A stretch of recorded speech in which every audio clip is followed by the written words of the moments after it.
अब इस digestive problem में अपन देखते हैं। डाइजेस्टिव प्रॉब्लम समझने के लिए सबसे पहले डाइजेस्टिव सिस्टम को समझो। अब डाइजेस्टिव सिस्टम के बारे में समझाते हो किसे कहेंगे? डाइजेस्टिव सिस्टम पाचन तंत्र भी जानते हो? अरे पाचन तंत्र भी जानते हो क्या? अच्छी बात है।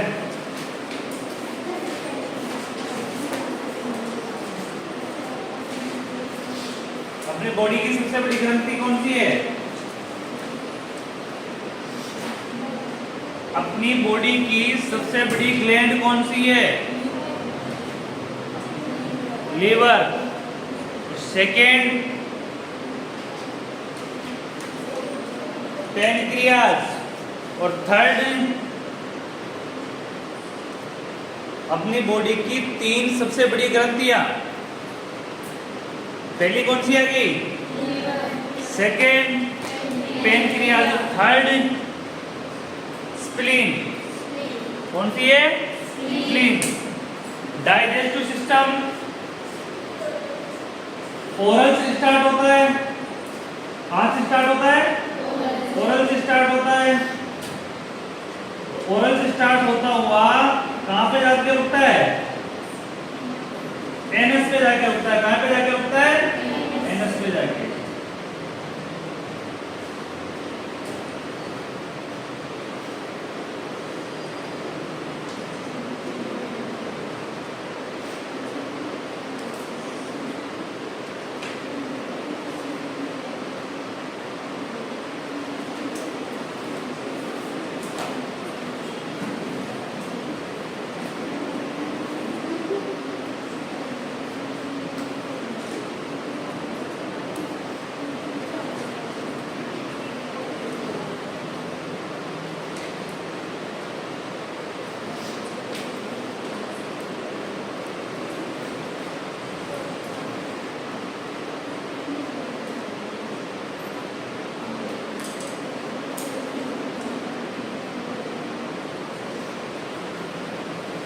इस स्थिति का डाइजेस्टिव सिस्टम होता है।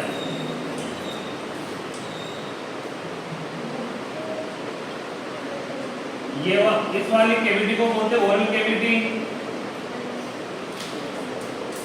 क्या बोलेंगे? Oral cavity. ओरल कैविटी यानी मुख हुआ, यानी मुख। इसको बोलते हैं ग्रसनी। क्या बोलेंगे? ग्रसनी। ग्रसनी के बाद ये वाला हिस्सा आगे कौन सा कहलाएगा? स्टोमच या आमाशय। आमाशय के ये वाला हिस्सा कौन सा आ गया? लीवर यानी यकृत। यकृत के नीचे आमाशय के नीचे इस प्रकार से एक और निकली हुई है, इसको क्या बोलते हैं? पैनक्रियाज। क्या बोलेंगे? पैनक्रियाज यानी कि अग्नाशय। क्या बोलेंगे इसको? अग्नाशय। अग्नाशय के बाद में ये स्टार्ट हो जाती है छोटी आंत। कौन सी आंत स्टार्ट होती है? छोटी आंत। छोटी आंत के बाद में ये बड़ी आंत। बड़ी आंत। बड़ी आंत के नीचे इस प्रकार से एक और लटकी रहती है, इसका कोई काम नहीं होता। इसका एक हिस्सा होता है बड़ी आंत से जुड़ा रहता है, इसका हिस्सा कोई नहीं होता है। इसको बोलते हैं अपेंडिक्स। क्या बोलते हैं? अपेंडिक्स।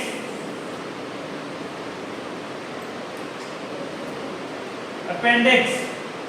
अपेंडिक्स के आगे ये वाला हिस्सा है, इसके बाद में इस छोटी बड़ी आंत का लास्ट वाला हिस्सा होता है, इसको बोलते हैं रेक्टम। रेक्टम। रेक्टम के बाद वाला हिस्सा होता है, इसको बोलते हैं एनस। एनस यानी मलद्वार। और रेक्टम यानी मलाशय।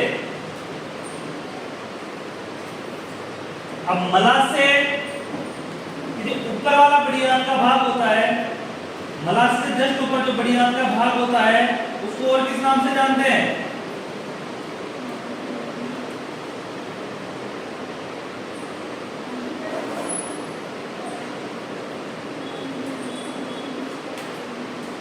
कितने नाम हो गए, नाम देखो।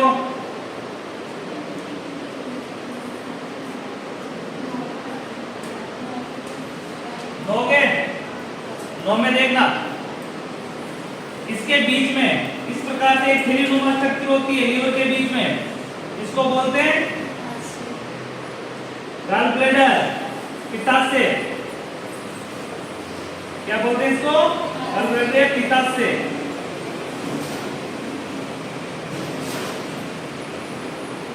पित्ताशय के बाद में देखते हैं बड़ी आंत का दूसरा हिस्सा जो ग्लासेस से ऊपर होता है, यानी कि ये तो रेक्टम और रेक्टम से ऊपर, इसको बोलते हैं कोलन। कोलन, क्या बोलते हैं इसको? कोलन। कोलन के बाद ये वाला हिस्सा होता है जो यहां से जुड़ा हुआ है, इसको बोलते हैं सीकम। बड़ी आंत का सबसे जहां से छोटी आंत जुड़ी रहती है उस वाले हिस्से को बोलते हैं सीकम।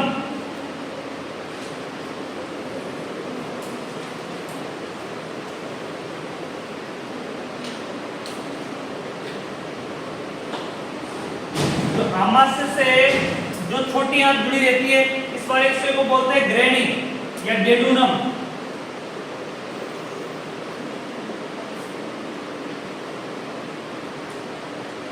डेडुनम, डेडुनम के बाद जो बीच वाला हिस्सा होता है इसका छोटी आंत का, उसको बोलते हैं जेजुनम।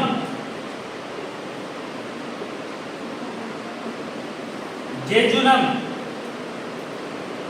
छोटी आंत का सबसे मध्य पार्ट, उसको किस नाम से जानेंगे? जेजुनम के नाम से। स्टार्टिंग वाले पार्ट उसके नाम से जानेंगे डेडुनम के नाम से, यानी ग्रेनी के नाम से। उसके बाद इसका अगला हिस्सा स्टार्ट होगा, उसको बोलते हैं इलियम। जहां से ये बड़ी आंत से जुड़ती है, छोटी आंत का जो हिस्सा बड़ी आंत से जुड़ता है, इसको किस नाम से जानेंगे? इलियम के नाम से।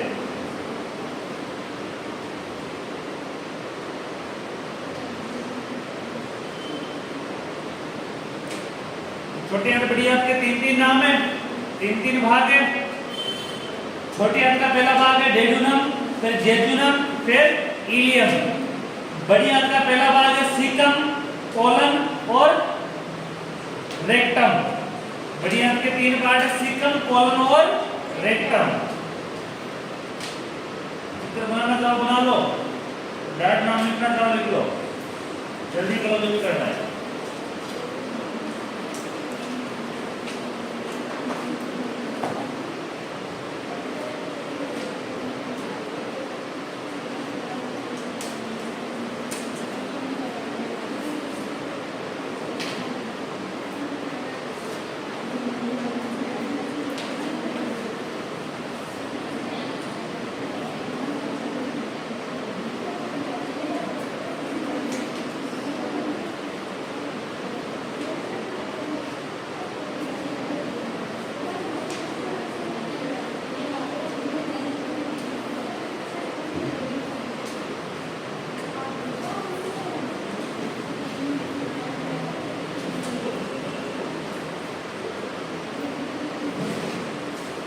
इसको ओसोफेगस भी बोलते हैं।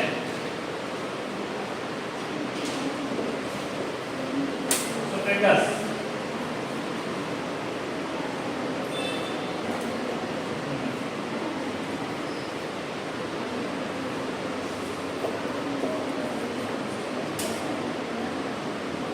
स्टोमच, स्टोमची है।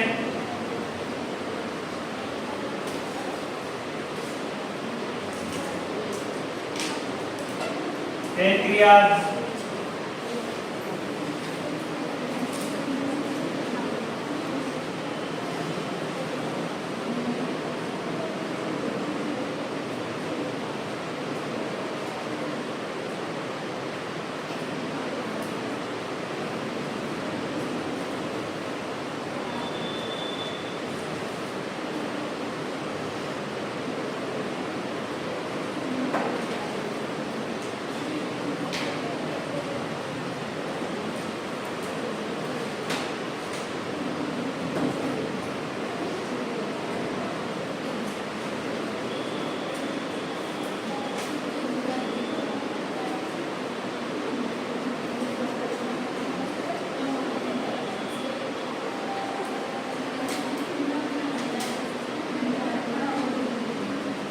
बातें नहीं, जल्दी करो, जल्दी काम करना है।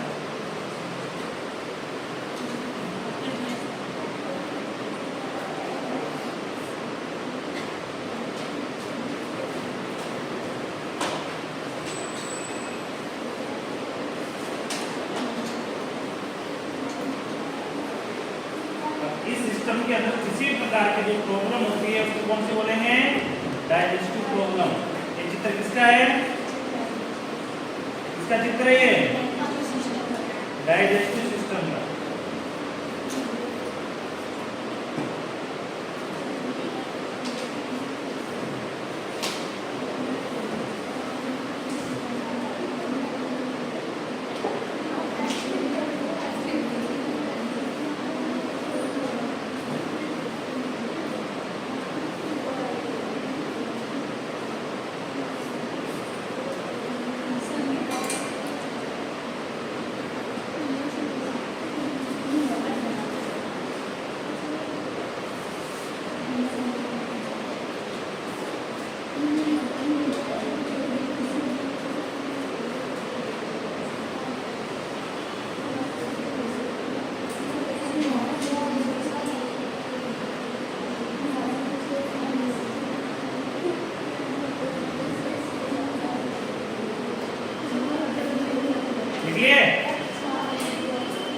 जल्दी करो, तो बातें क्यों कर रहे हो कोई? जल्दी से नाम लिखो।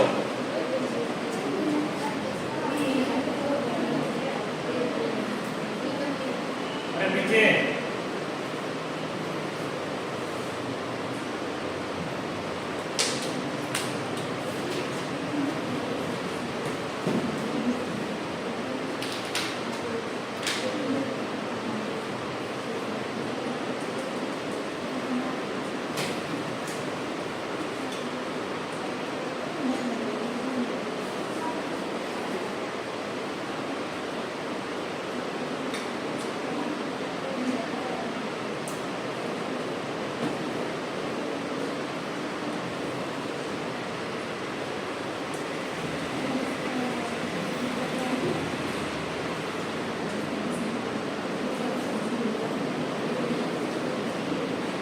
ये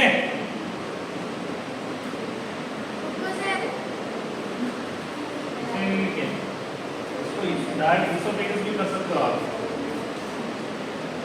ऑस्ट्रोफेगस को इसोफेगस भी कहते हैं।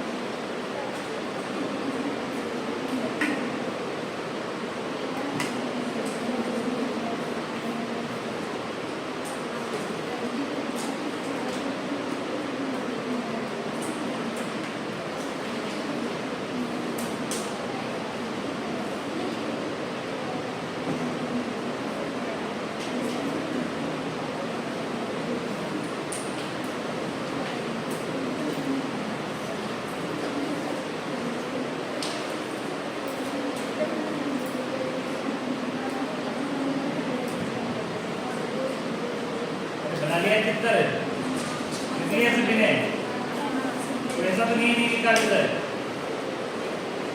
ठीक है?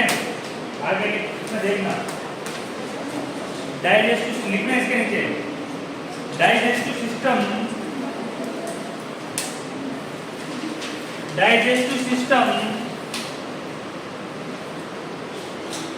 की टोटल लंबाई या कुल लंबाई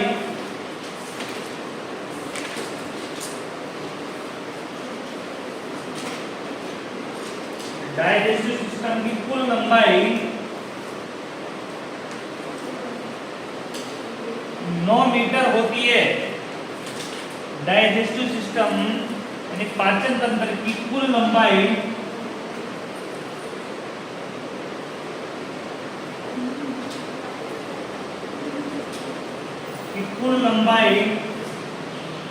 9 मीटर होती है।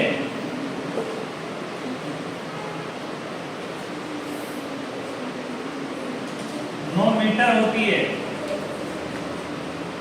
डाइजेस्टिव सिस्टम की कुल लंबाई कितनी होती है? 9 मीटर।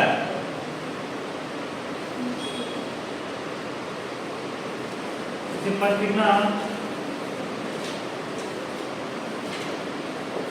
इसोफेगस की लंबाई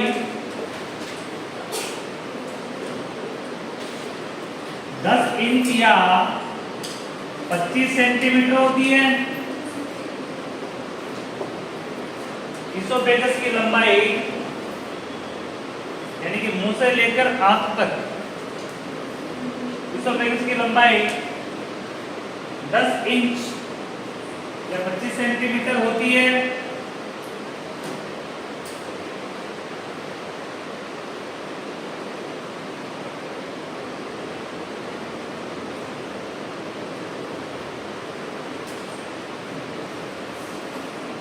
एक बार छोटी आंत की लंबाई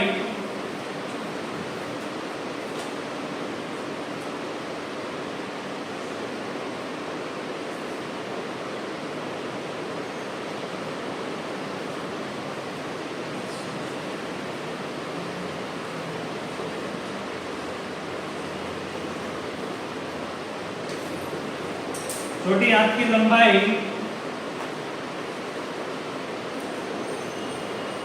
6 मीटर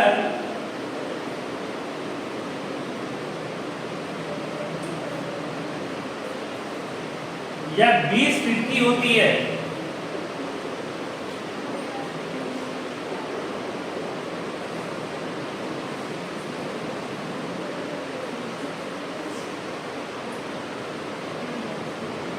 लार्ज इंटेस्टाइन की लंबाई 1.5 मीटर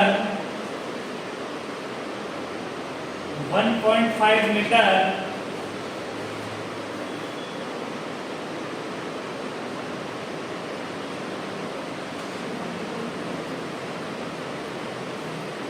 या 5 फीट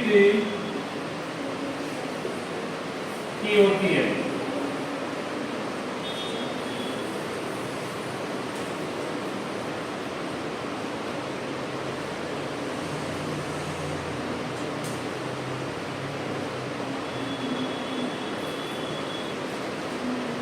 अपनी बॉडी का डाइजेस्टिव सिस्टम की टोटल लंबाई कितनी होती है? 9 मीटर। लंबाई कितनी होती है? 9 मीटर। और इसमें इसोफेगस की लंबाई कितनी होती है? 10 इंच या 25 सेंटीमीटर। स्मॉल इंटेस्टाइन की 6 मीटर या 20 फीट और लार्ज इंटेस्टाइन की 1.5 मीटर या 5 फीट होती है।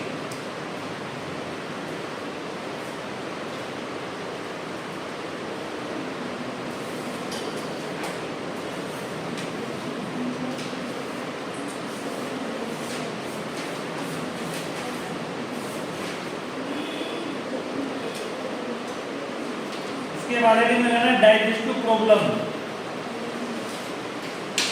डाइजेस्टिव प्रॉब्लम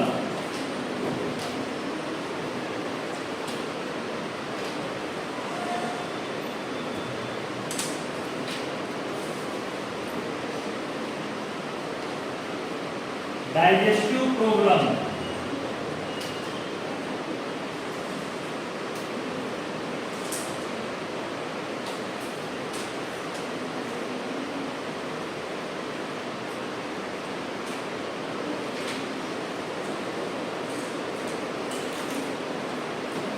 डाइजेस्टिव प्रॉब्लम में लिखना डेफिनेशन।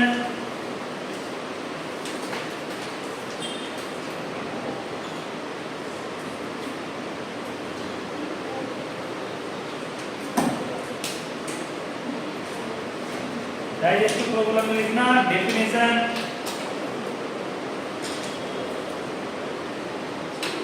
इसमें लिखना पाचन तंत्र की वो समस्याएं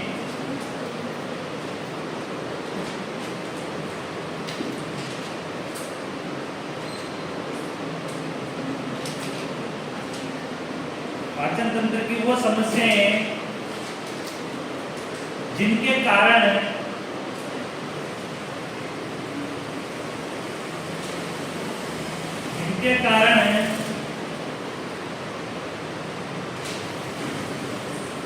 भोजन पचने में के कारण भोजन पचने में दिक्कत या समस्या उत्पन्न होती हो, भोजन पचने में दिक्कत या समस्या उत्पन्न होती हो, तो उसे डाइजेस्टिव प्रॉब्लम कहते हैं। तो उसे डाइजेस्टिव प्रॉब्लम कहते हैं। डाइजेस्टिव प्रॉब्लम क्या होगी? ऐसी स्थिति जिसके अंदर भोजन पचने में क्या हो, हाँ,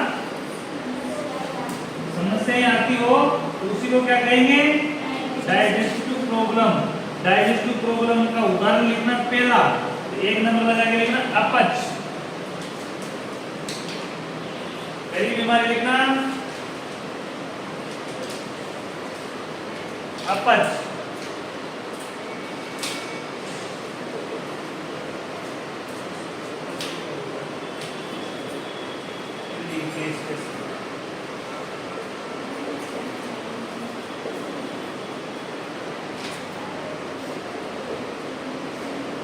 इंडिगेस्टेशन।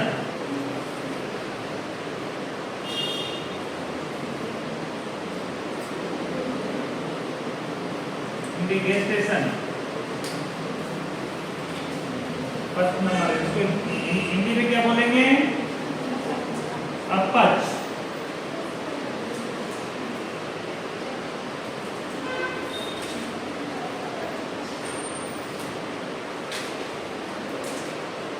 सबसे पहले इंडिगेस्टेशन क्या होता है, इसकी लो डेफिनेशन।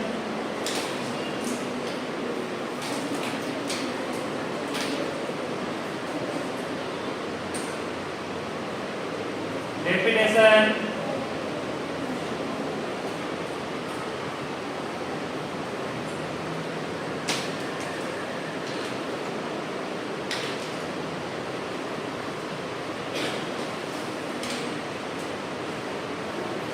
में लिखा भोजन का, अरे आप लोगों को क्या हो गया? दोनों को एक नींद आ रही है, तो सावधानी से बैठो। तो नींद आ रही है तो सुला दें नीचे, टेबल की व्यवस्था करें। क्लास में बैठते हो सावधानी से बैठो। इसमें भोजन का ठीक प्रकार से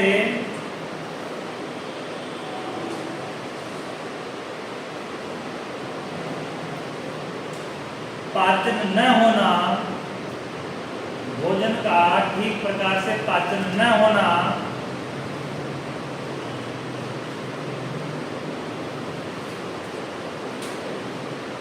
जिसके कारण खाना खाने के बाद, इनके कारण खाना खाने के बाद पेट में तकलीफ महसूस होना, खाना खाने के बाद पेट में तकलीफ या परेशानी महसूस होना, तकलीफ या परेशानी महसूस होना,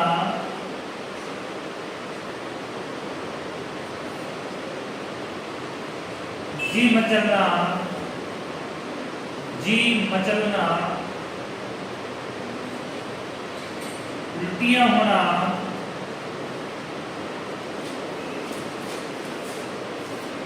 उल्टियां होना, हृदय में जलन होना,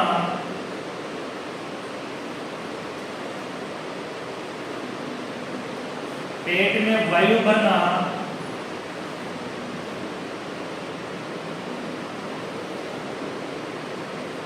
डकारे आना, डकारे आना,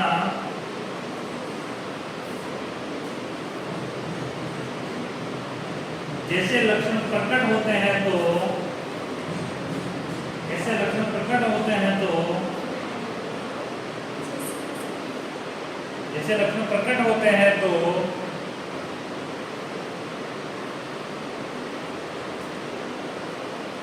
उसे इंडिगेशन या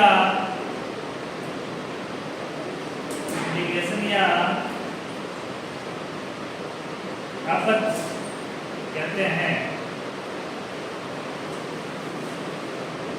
इंडिगेशन या अपच कहते हैं।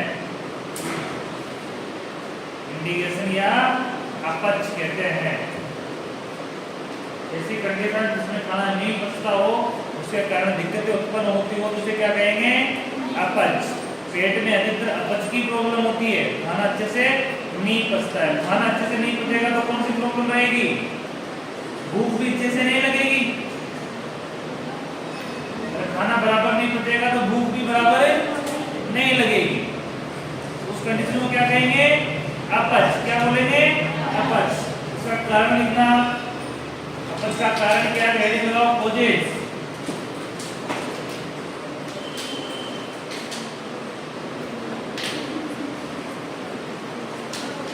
कोजेस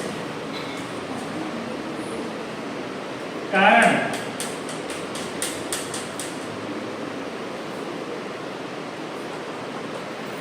कारण लिखना। ज्यादा खाना खाना,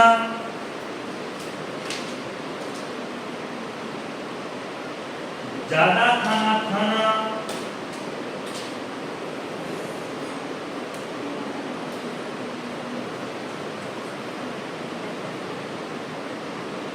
या अधिक मसालेदार भोजन करने से, अधिक मसालेदार भोजन करने से, देखना तली हुई चीजों का सेवन से, तली हुई चीजों के सेवन से, तली हुई चीजों के सेवन से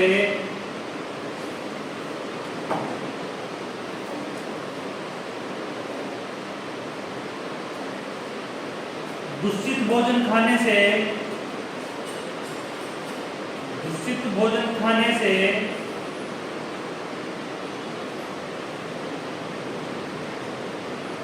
जब पेट में अल्सर होना, बात लिखना, पेट में अल्सर होना, ये सारे क्या इसके कारण है? सारे क्या है इसके कारण है, जिसके कारण अपच हो सकती है। अगले हेडिंग लगाओ साइन सिम्टम।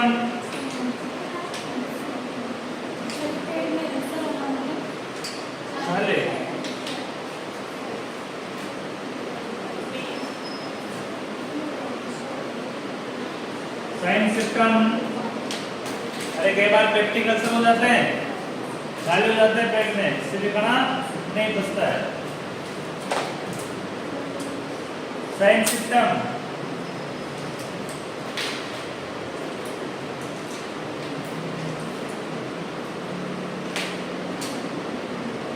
लिखना खट्टी डकारे आना। साइन सिस्टम में लिखना खट्टी डकारे आना, खट्टी डकारे आना, पेट में दर्द,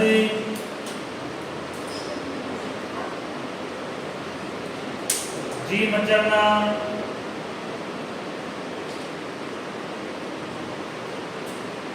उल्टियां,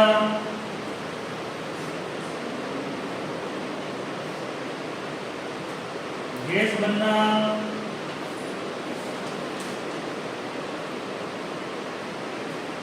पेट में जलन होना,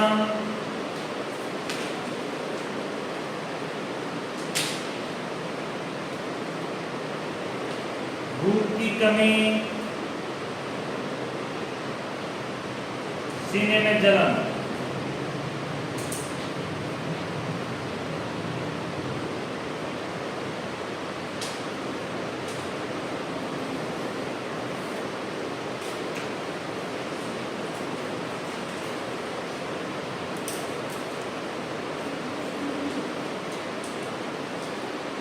इसका ट्रीटमेंट, ट्रीटमेंट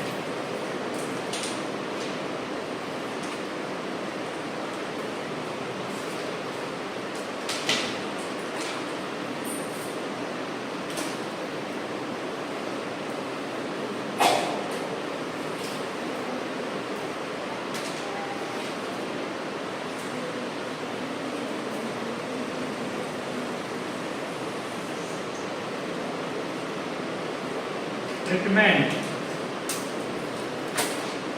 स्टेटमेंट में लिखना फर्स्ट डॉक्टर की सलाह के अनुसार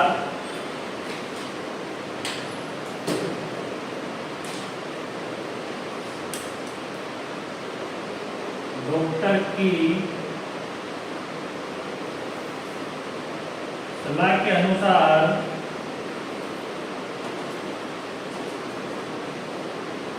एंटासिड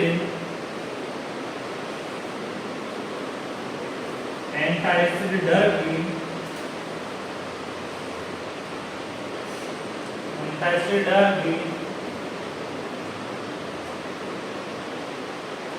प्रोवाइड करना। एंटासिड की स्क्रीन को समझ में आ रही है सभी को?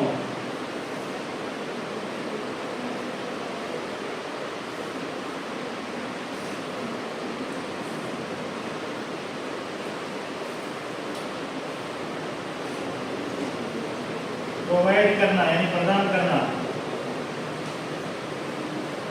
एसिड की मात्रा को प्रदान करनी है, एंटासिड रख देंगे। जैसे डियाजो हो गए, रेंटेन हो गए, रेंटेक हो गया, पेंटाबेराजोल हो गया। सेकेंड, खाना खाने की आदतें को सुधारना या खान पान की आदतों को सुधारना। खान पान की आदतों को सुधारना।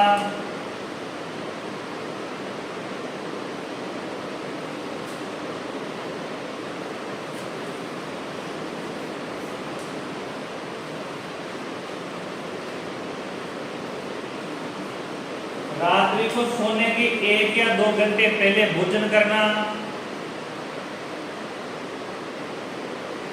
रात्रि को सोने के 1 या 2 घंटे पहले भोजन करना।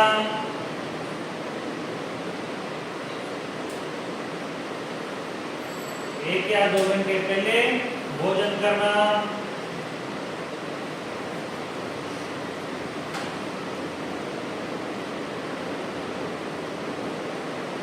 अत्यधिक मसाले वाली व तली हुई चीजों का सेवन नहीं करना। अत्यधिक मसाले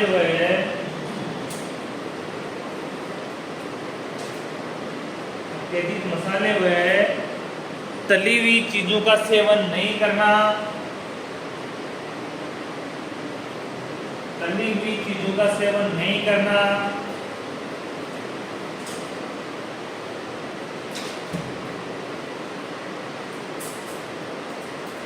ज्यादा पानी पीना।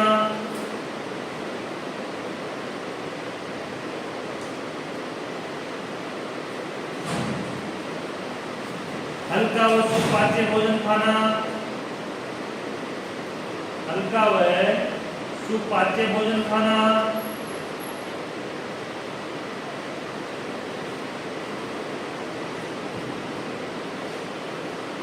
पूरी नींद लेना।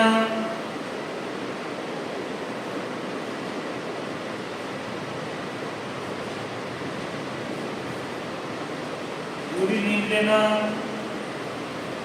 नियमित दिनचर्या को अपनाना। नियमित दिनचर्या को अपनाना। व्यक्ति को नॉर्मली कितने घंटे सोना चाहिए? 6 से 8 घंटे। आप कितने घंटे सोते हो? कौन सोता है?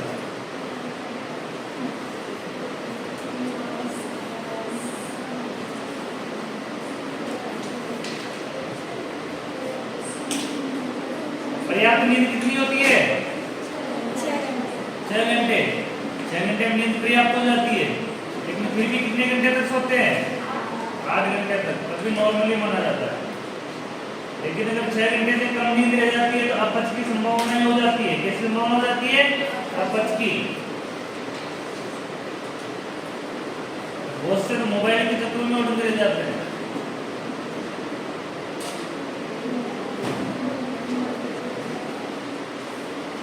बहुत से लोग रात की 1-1, 2-2 बजे तक मोबाइल देखते हैं। जब तक डाटा खत्म नहीं हो जाता तब तक फोन नहीं रखते हैं। नेट बैलेंस जब तक खत्म नहीं होता उसका तब तक फोन को साइड में नहीं रखते।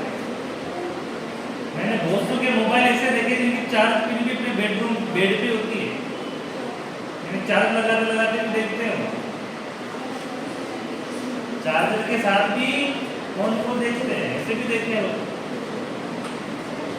हमेशा नजर के सामने रखते हैं। अच्छी आदत है नहीं है। पूरी नींद लो, पूरी नींद लोगे दिमाग में पूरा काम करेगा, क्योंकि दिमाग जितना रिलैक्स रहेगा जितना अच्छा सोचेगा तीव्र सोचेगा। लेकिन जितना आप उसको चलाओगे एक दिन उसको भी थकान हो जाएगी, थकान होने के बाद सोचना बंद कर देता है। क्या कर देता है? सोचना बंद कर देता है। खान पान में भी नींद की बहुत विशेषता है, बहुत आवश्यकता है। यानी खाना खाने से पहले एक तो पानी पियो, विशेष तौर पे ध्यान रखना, ये अच्छी आदत है। खाना खाने से पहले यानी कि खाना खाने बैठोगे 10-20 मिनट बाद, उससे पहले पानी पियो 1 गिलास। वो पानी क्या करेगा? आपको कंठ को खाना खाने तक सूखने नहीं देगा। क्या नहीं करने देगा? सूखने नहीं देगा। और आपको प्यास लगी है, आप खाना खा रहे हो, तो आपकी लार की कमी आ जाएगी, आपको उसके साथ पानी वानी पीना पड़ेगा बार बार। वो गलत आदत है। यानी पानी खाने के साथ पानी कभी नहीं पीना चाहिए। पहले खाना खाओ, खाना खाने के बाद 2 घंटे तक पानी मत पियो। कितने घंटे तक?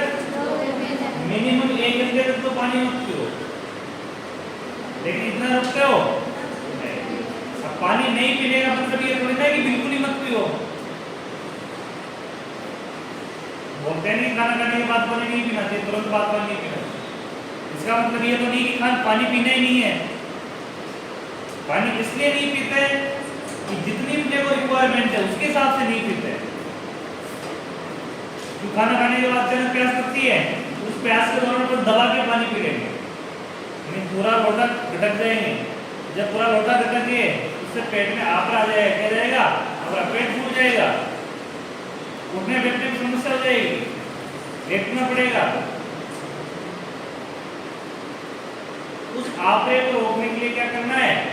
पानी पीना है, लेकिन थोड़ा, यानी प्यास लग रही है 1-2 घंटे कर लो, फिर 10-5 मिनट बाद फिर प्यास लगी, फिर 1-2 घंटे ले लो, एक साथ पानी मत पियो।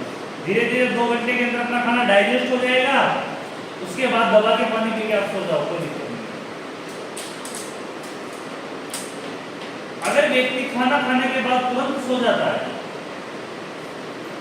व्यक्ति खाना खाने के बाद तुरंत सो जाता है, शाम को सोगा, नींद उठेगी, सुबह नींद कब खुलेगी? उसके बीच में पानी तो पिया ही नहीं। पानी नहीं पिया, बॉडी के अंदर किसकी कमी हो जाएगी? पानी की कमी हो जाएगी, ऑटोमेटिक खाना पचना बंद हो जाएगा, अपच हो जाएगी। या फिर खाना खाते समय, खाना खाने के तुरंत बाद दबा के पानी पी के सो गए। एक बार नाइट में वॉशरूम की समस्या, दूसरी समस्या कि पेट एडजस्ट नहीं हो पाएगा, नहीं कुछ समय के लिए तो अपने को बहुत ज्यादा घबराहट जैसे अनुभव होने लगी है खाना खाने के लिए, पेट फूल जाएगा। उस कंडीशन को रोकना है। पेट फूल गया, धीरे धीरे रोज अगर ऐसी स्थिति में रहे अपन, तो धीरे धीरे मोटापा हो जाएगा। मोटापा ऐसे ही होता है, खाना खा के दबा के सो जाते हैं। एक विशेष तौर पे इसका तरीका है कि खाना खाओ, लेकिन पानी भी उसके हिसाब से पियो। दूसरी कंडीशन कि अपच को रोकना है, तो सुबह मॉर्निंग को उठते ही, अगर अपच को रोकना है तो सुबह मॉर्निंग उठते ही आप लोग क्या पीते उठते हैं? पानी पीते हो? कौन कौन पीता है उठते हैं पानी? सुबह उठते early morning, minimum early morning, ज्यादा नहीं तो भी 200 ग्राम पानी की रिक्वायरमेंट होती है। कितनी रिक्वायरमेंट होती है? 200 ग्राम पानी की रिक्वायरमेंट। सुबह अर्ली मॉर्निंग आपने 200 ग्राम पानी पी लिया, लगभग 1 गिलास से ज्यादा पानी पी लिया आपने, तो वो खाना जो आपका बिना पचा हुआ पड़ा हुआ था शरीर के अंदर, वो क्या हो जाएगा? कुछ समय के बाद वो डाइजेस्ट हो जाएगा। कुछ समय के बाद क्या हो जाएगा? वो डाइजेस्ट हो जाएगा। इसलिए उठते ही अर्ली मॉर्निंग पानी पीना चाहिए। बहुत से लोग क्या करते हैं, अर्ली मॉर्निंग पानी नहीं पीते, पहले फ्रेश होने जाते हैं। सबसे पहले अर्ली मॉर्निंग क्या होता है, उठे, उठने के बाद फ्रेश होने जाते हैं। लेकिन सही नियम क्या है, पहले पानी पियो, बाद में फ्रेश होने जाओ। उससे क्या है, आपका खाना जो डाइजेस्ट नहीं हुआ था वो डाइजेस्ट भी हो जाएगा, अपच की समस्याएं भी नहीं रहेगी, फ्रेश भी खुल के हो जाओ। ये एक अच्छी आदत है। दूसरी कंडीशन कि जैसे फ्रेश होके आ गए, उसके साथ ही ब्रश जो भी स्थिति है वो करना चाहिए। दांतों को साफ करना जरूरी है, कंपलसरी है, कीड़े लग जाएंगे, टीथ प्रॉब्लम हो जाएगी। इसके साथ ही दांतों को जैसे कुछ समय के लिए, जैसे 10 मिनट मिलो, 20 मिनट मिलो, आधा घंटा मिलो, जितना आपने समय, उस कंडीशन में बहुत से क्या करते हैं, जैसे चाय पी लिए, फ्रेश होके आ गए, उसके बाद वापस लेट जाते हैं। बहुत से लोग क्या करते हैं, जैसे पानी भी पी लिया उन्होंने, चाय भी पी लिए, फ्रेश भी होके आ गए, लेकिन ब्रश भी कर लिया, बहुत सुन नहीं किया, लेकिन वापस 10-20 मिनट के लिए, आधे घंटे के लिए क्या करते हैं, लेट जाते हैं, चेयर पे बैठ जाते हैं। ऐसा नहीं करना चाहिए। जैसे अर्ली मॉर्निंग उठते हो, उसके बाद आपको 10-20 मिनट पानी पी के फ्रेश होके आने से पहले या फ्रेश होने से पहले 10-20 मिनट तो आपको वर्कआउट करना चाहिए। क्या करना चाहिए, वर्कआउट करना चाहिए। वो वर्कआउट या फ्रेश होके आगे करो तो ठीक है, उससे पहले करो तो ठीक। उस वर्कआउट में एक्सरसाइज हो सकती है, जैसे एक्सरसाइज करना, अनुलोम विलोम करना, कहीं वॉक ही करना, कुछ नहीं तो थोड़ा बहुत चलना ही, घर का झाड़ू निकालना, ऐसा वर्कआउट, पानी भरना, पशुओं की देखरेख करना, ऐसा वर्कआउट जिसमें क्या हो, थोड़ा अपनी बॉडी को एनर्जी की जरूरत पड़े। किसी की जरूरत पड़े, एनर्जी। बॉडी को उस समय एनर्जी की जरूरत पड़ेगी, उससे खाना क्या होगा, जल्दी डाइजेस्ट होगा। जब तक आप दोबारा खाना खाओगे, जब तक आपका पेट बिल्कुल साफ हो चुका होगा। पेट के अंदर बिल्कुल खाना नहीं होगा और आपको भूख लगने लग जाएगी। भूख लगने के बाद वापस खाना खा लो, आपको कोई दिक्कत नहीं आएगी, कभी अपच नहीं होगा। अपच कब होती है, जब अपन पहले का खाना पड़ा हुआ है, शरीर के अंदर वो पच ही नहीं रहा है, फिर बाद में वापस से खाना खाते हैं तो कुछ वर्कआउट नहीं करते तो खाना स्टोर होता है, उसमें क्या हो जाता है, पुराना खाना, पहले का खाना जो पड़ा हुआ सड़ जाता है। सड़ने की वजह से क्या हो जाती है, अपच। अपच होने की वजह से अपच में कौन सी प्रॉब्लम हो जाती है, वो खट्टी डकार आना, खाना सड़ जाएगा आमसे में, खाली नहीं होगा। तो सड़ने के बाद जो गंध निकलती है, अरे कोई भी चीज सड़ती है तो उसकी गंध तो बनती है। अब पेट के अंदर जो आंतों के अंदर कोई चीज सड़ती है, उसका सिस्टम है, क्योंकि आंतों में सड़ने का काम है। आंतों में लास्ट में जाकर एकदम तक पहुंचती है तो सड़के पहुंचती है, बैक्टीरिया होते हैं, बैक्टीरिया को गंध देते हैं। लेकिन वो चीज अगर आमाशय में सड़ने लग जाती है तो फिर वो खट्टी डकारें आती है। कैसी डकारें आती है, खट्टी डकारें आती है। एक विशेष प्रवृत्ति की अलग प्रकार है, उसका अलग सिस्टम होता है। उस खट्टी डकार को एक पहला सिस्टम ये है कि खाना नहीं पच रहा है तो कम खाओ, हल्का भोजन खाओ, समय पे खाओ और नियम के साथ खाओ, आदतों के साथ खाओ, तो खाना कभी समस्या नहीं करता है। कुछ भी खाओ सब काम करेगा, तो उसका कुछ तरीका होता है। बहुत से लोग बोलते हैं दूध नहीं पचता है, बहुत से लोग दूध नहीं पीते हैं। क्यों? उनको दूध पीने को कहेंगे तो एक ही चीज बोलते हैं कि दूध पचता ही नहीं है। क्योंकि दूध में हाई प्रोटीन होता है, हाई प्रोटीन एंड फैट होता है। दूध किसका ले रहे हैं, पर जानवरों का। जानवरों की बॉडी के अनुसार उनकी प्रोटीन की ज़्यादा रिक्वायरमेंट होती है, उसके मीट में भी क्या ज़्यादा होगा, प्रोटीन और वसा दोनों ज़्यादा होगी। उसको अपने शरीर को पचाना हर किसी के बस की बात नहीं है। दूध को पचाने के लिए अपने को वर्कआउट की जरूरत होती है। वर्कआउट यानी कुछ भी वर्कआउट करो, आप घूमो फिरो कुछ भी करो, लेकिन काम जब की जरूरत होती है, दूध पचने लगेगा। कोई भी खाना खा लो, कुछ भी खाना खा लो, लेकिन उसके साथ आपको काम जरूर करना पड़ेगा। बॉडी को रिलैक्स नहीं रखना है, बॉडी को वर्कआउट में देना है। गेम खेलो, गेम ऐसे छोटे बच्चों के साथ खेलो, बड़ों के साथ खेलो, मोबाइल में गेम नहीं खेलो। मोबाइल के गेम किसी काम के नहीं आते हैं। गेम खेलना फिजिकली खेलो, तो आपकी बॉडी में क्या हो, मोमेंट हो, अपच ऑटोमेटिक ठीक हो जाएगी। अपच ठीक नहीं, अपच होगी नहीं, इस सावधानी को कर दो, अपच लाइफ में कभी होगी नहीं। एक खाना हमेशा भूख लगने के बाद ही खाना चाहिए। खाना कब खाना चाहिए? भूख लगने के बाद। बिना भूख के खाना खा रहे हो तो वो भी समस्यादायक हो जाएगा। अगली हेडिंग लगाना, भूख में कमी, एनोरेक्सिया।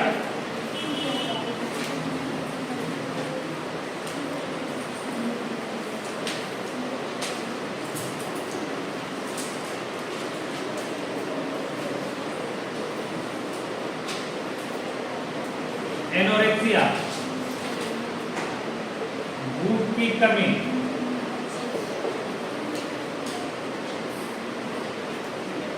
एनोरेक्सिया यानी भूख की कमी।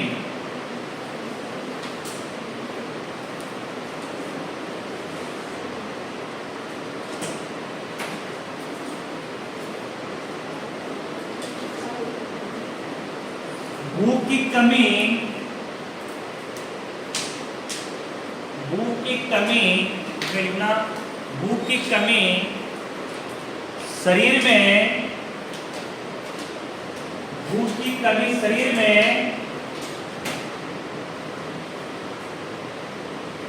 पाचन तंत्र के विकारों की वजह से, भूख की कमी शरीर में पाचन तंत्र के विकारों की वजह से,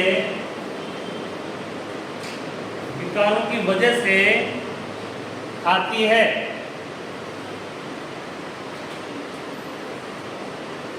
तो जिससे जिससे बॉडी कमजोर होती है, जिससे बॉडी या शरीर कमजोर होता है। भूख नहीं लगती है तो शरीर कमजोर होता है। तो शरीर किससे चलता है? खाने से।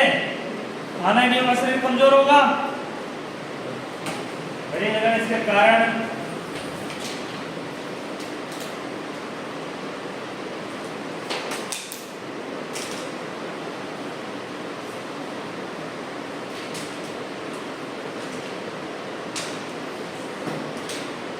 causes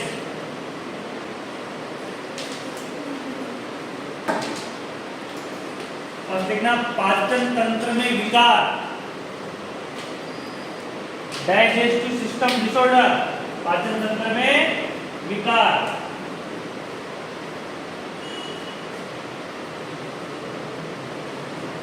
पाचन तंत्र में विकार पहला हो गया। सेकेंड लिखना, अधपके भोजन का सेवन, अधपके भोजन का सेवन, अधपके भोजन का सेवन। नेक्स्ट लिखना, मनोवैज्ञानिक कारण, मनोवैज्ञानिक कारण,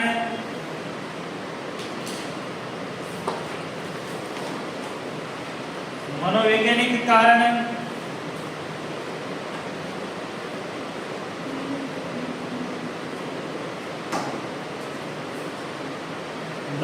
भोजन पसंद नहीं होना या नापसंद का होना, भोजन नापसंद का होना,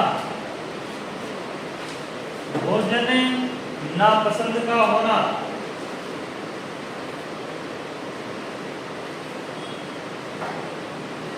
चार इसके मुख्य कारण है। पहला कारण कौन सा है?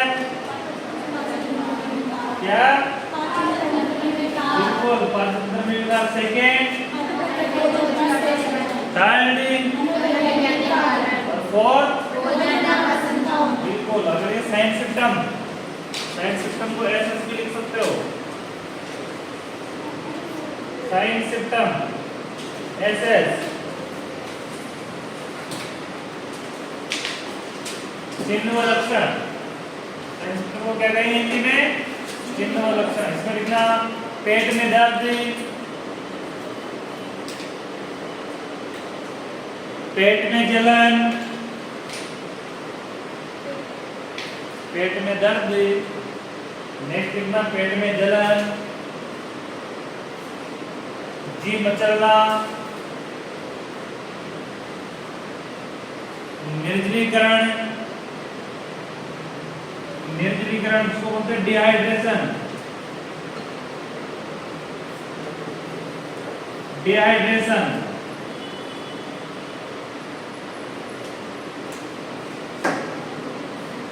शरीर का ठंडा होना,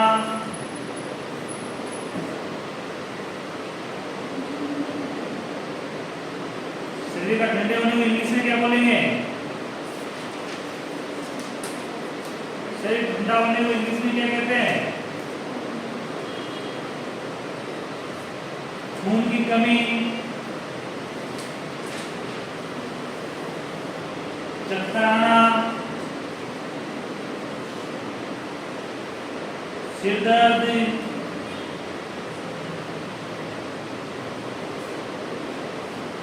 वजन कम होना, कमजोरी, सारे किसके लक्षण हैं? भूख की कमी के। भूख की कमी की वजह से क्या क्या हो सकता है? पेट में दर्द रहेगा, सेकेंड पेट में जलन होने लगेगी, थर्ड फिर निर्जलीकरण, फिर शरीर का ठंडा होना, फिर खून की कमी, फिर चक्कर आना और दर्द, वजन कम होना, कमजोरी। अब डिहाइड्रेशन की रोकथाम के लिए क्या करते हैं? ओआरएस का घोल पिलाते हैं। क्या करते हैं? ओआरएस की फुल फॉर्म क्या होती है? Oral rehydration solution. Oral rehydration solution, ठीक है। इसका ट्रीटमेंट लिखना, ट्रीटमेंट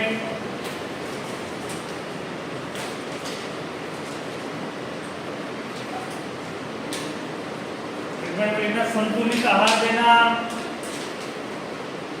संतुलित आहार देना,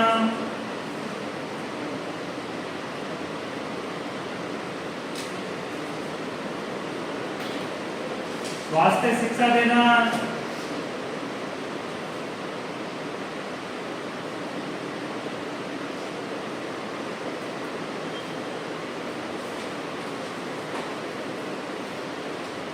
खाना रोगी की पसंद का बनाना,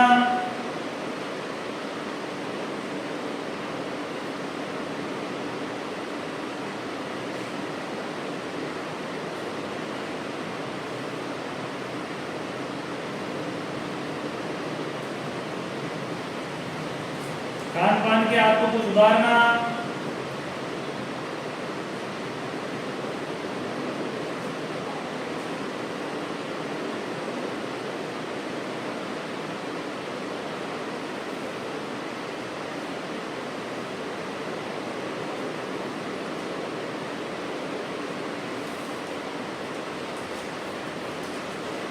पूरी नींद लेना।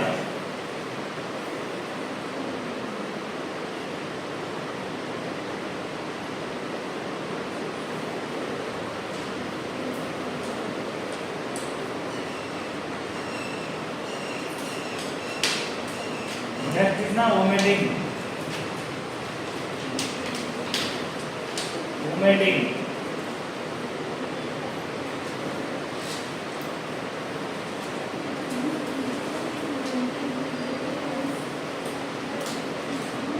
वोमिटिंग,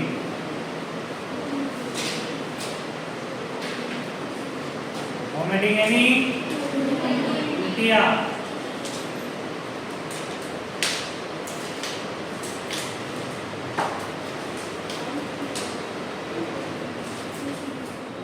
इसमें लिखना आमाशय में उपस्थित पदार्थ, आमाशय में उपस्थित पदार्थों का, आमाशय में उपस्थित पदार्थों का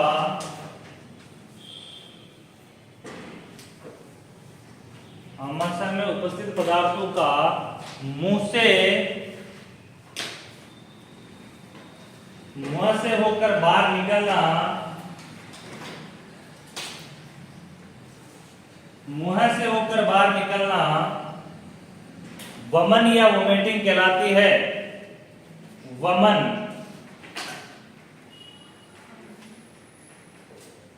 वमन व वोमिटिंग कहलाता है।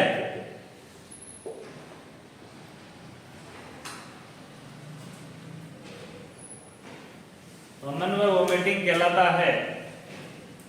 आमाशय में पेट में भरी हुई कोई भी चीज वापस मुंह के द्वारा बाहर निकलती तो उसे क्या कहेंगे? वॉमिट या वोमिटिंग कहते हैं। Very good. आगे देखना कारण। उल्टी के कौन कौन से कारण हो सकते हैं? पहला लिखना पेप्टिक अल्सर, पेप्टिक अल्सर,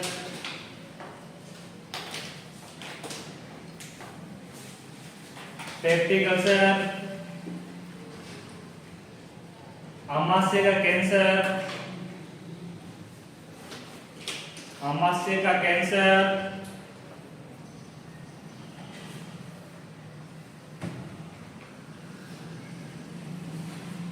आंतों की समस्या, आंतों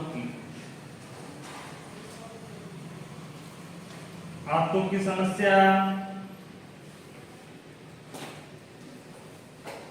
ट्यूमर्स,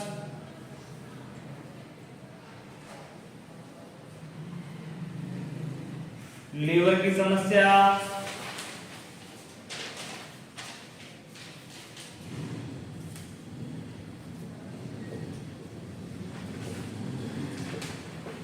प्रेगनेंसी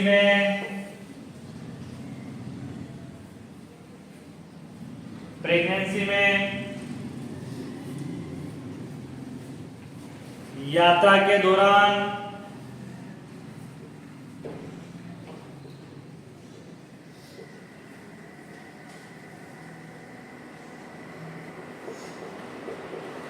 यात्रा के दौरान किस किस को मीटिंग होती है आप में से?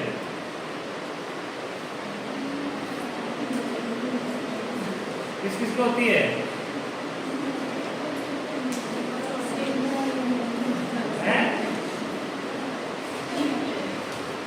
अरे हाथ ऊपर करो। कभी यात्रा लेके जाए किस किस को मीटिंग होती है? किसी को नहीं होती है? एक को इधर से आपको तो कहाँ होती है? आपको तो पंजाब में है।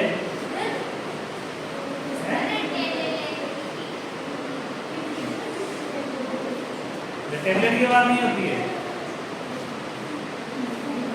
यात्रा के दौरान जो वोमिटिंग होती है ये मनोवैज्ञानिक विकार से होती है। किसके कारण होती है? मनोवैज्ञानिक विकार के कारण। मनोवैज्ञानिक में अगर अपनी मन के अंदर, अपने शरीर के अंदर, अपने साइकोलॉजिकली, मेंटली अपनी बॉडी अगर उसके बारे में सोचती है या उसके बारे में ऐसा विचार करती है तो उससे अपनी बॉडी रिएक्ट करती है। क्या करती है? रिएक्ट करती है। नहीं तो यात्रा के अंदर कोई ऐसी चीज नहीं होती जिसमें वोमिटिंग हो। लेकिन एक विकार है, एक साइकोलॉजिकल डिसऑर्डर है जिसके कारण वो होता है। चक्कर आने की कंडीशन होती है लेकिन नॉर्मली ऐसा नहीं होता है। यात्रा में कोई ऐसा उल्टी का कोई काम नहीं होता। प्रेगनेंसी में जो वोमिटिंग होती है वो मॉर्निंग सिकनेस की वजह से होती है। किसकी वजह से होती है? मॉर्निंग सिकनेस, यानी सुबह की कमजोरी। यानी पेशेंट रात को तो लेटा रहता है, सुबह एकदम से उठता है, एकदम से उठते उसकी बॉडी मोमेंट में नहीं आती है। इसकी वजह से उसको उस समय मॉर्निंग में वोमिटिंग की संभावना होती है। इसको बोलते हैं मॉर्निंग सिकनेस। वो भी फर्स्ट ट्राइमेस्टर यानी कि प्रथम के 3 महीने में होती है, फिर नहीं होती है। ऐसा होने के पीछे भी ये कि उसमें जो हार्मोन है, प्रोजेस्टेरोन हार्मोन है, उसकी मात्रा बढ़ जाती है जिसकी वजह से भी होती है। इसके साइन सिम्टम लिखना, इसको जल्दी से इसको पूरा करके आपको थोड़ा छुट्टी देनी है। देखो, डिहाइड्रेशन यानी निर्जलीकरण, साइन सिम्टम में लिखना निर्जलीकरण, शॉक, निर्जलीकरण है, शॉक,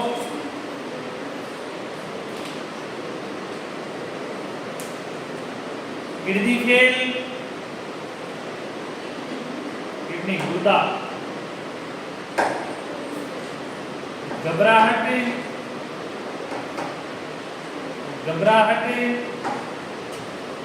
कमजोरी, चक्कर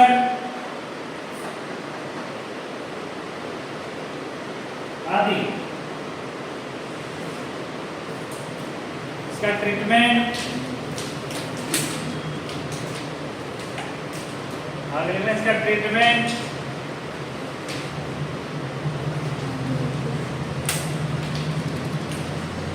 ट्रीटमेंट में लिखना आईवी फ्लूइड प्रोवाइड करना,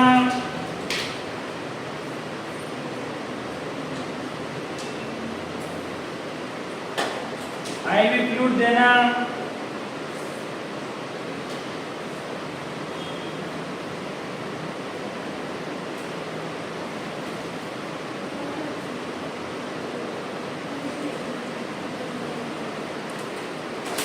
इलेक्ट्रोलाइट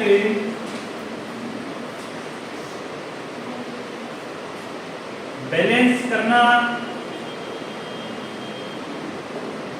इलेक्ट्रोलाइट फ्लूइड कर लेना है, इलेक्ट्रोलाइट फ्लूइड बैलेंस करना, इलेक्ट्रोलाइट फ्लूइड बैलेंस करना,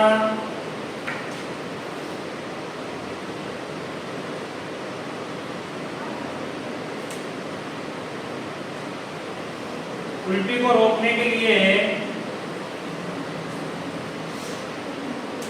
उल्टी को रोकने के लिए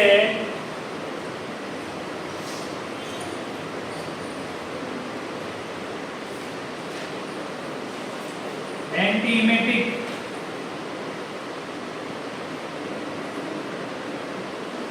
ड्रग्स प्रोवाइड करना, एंटीइमेटिक ड्रग प्रोवाइड करना,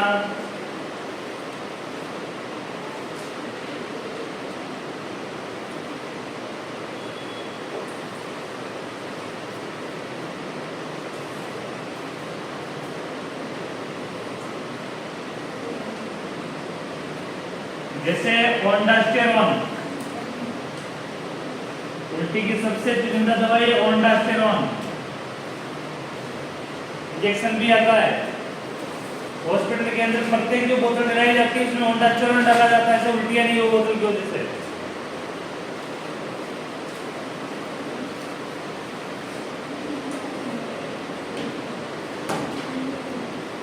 ठीक है, आज के लिए काफी है। लाइटें वगैरह बंद करना, प्रेजेंट आ रही है मैडम।